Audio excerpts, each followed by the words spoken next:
وكل دول العالم تحدثت عن هذا الموضوع بالذات، وبخاصة مندوب الكويت أيضا تحدث بوضوح عن أهمية دعم وكالة القدس.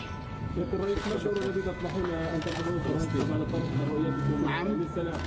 ما هو الدور الذي تطمحون ان تلعبه فرنسا بعد طرح رؤيتكم للسلام في مجلس الامن؟ فرنسا من اهم الدول الاوروبيه، وبعتقد انه ستقود يعني موقفا اوروبيا. متى لا اعرف، ولا يعني لم نصر على ان نعرف متى، لكن هو حريص على ان يكون هناك موقف اوروبي قادر على ان يعني يلعب هذا الدور. شكرا. شكرا. تفضل. يلا تفضل.